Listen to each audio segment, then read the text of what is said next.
What are some of the steps you take to prepare young people for the future work, considering some of the conversations that we've already had, especially around digital poverty?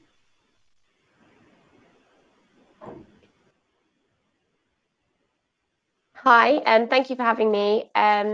Yes, so White Hat has a mission to create an outstanding alternative to university through apprenticeships. And we kind of work with the young people right from when they are in school, making their decisions. And then we go on to recruit them, place them at organisations, become their learning provider, and also provide them with a community experience that will kind of rival that social capital that you get from being at university. So the ways that we work with young people is first of all through our outreach. So we have a dedicated outreach team that has a schools and colleges liaison program. So we'll work with schools and colleges across Greater London and further afield as we expand nationally. And we're also expanding to New York this year too. And we'll be doing all of our outreach there. And then we have partnerships with charities and organisations like Job Centre Plus and Drive Forward. Drive Forward being an organisation that supports young people leaving care to gain employment.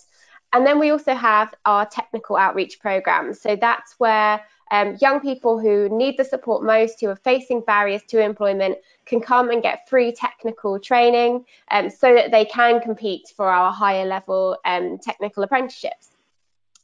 We then have our sort of matching process, and that's done through our tech platform. So a young person would create a profile on our platform, and the platform is designed with the needs of young people in mind, and it has some really important contextualization features built in. So when you put your grades from school into our platform, we have something called academic outperformer status.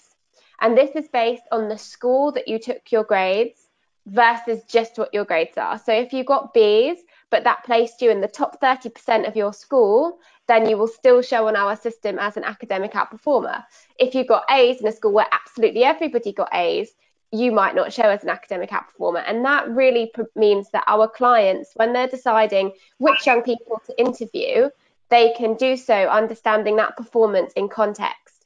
We also have a contextual flagging system.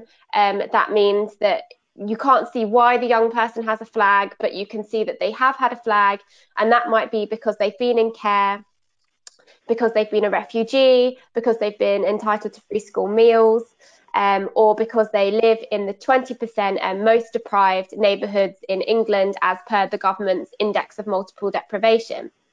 So that kind of all of the tech is really set up to level the playing field and to support young people to really stand out to our employers when they apply for apprenticeships.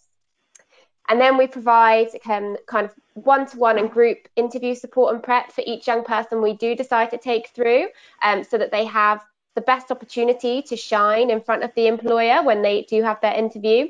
And then once they get their offer, we become their learning provider, and we're really passionate about improving the quality of technical education in the UK through really high quality one-to-one coaching and applied learning. And then they get access to our community where we have socials, guest speakers. In a pre-COVID world, we had in-person socials, boat parties, sports teams, but that's all virtual now and includes mentoring programs and things like that as well. So that would be White Hat in a nutshell. In terms of what it's doing for social mobility and diversity specifically, just over 50% of the apprentices we've hired have been from ethnic minority backgrounds, around 20% from Asian backgrounds, 20% from Black backgrounds, and around 10% from mixed race backgrounds. And 37% of those young people have had at least one of those socioeconomic contextual flags. So we feel that everything we're doing is really trying to move the dial on apprenticeship starts for those underrepresented groups.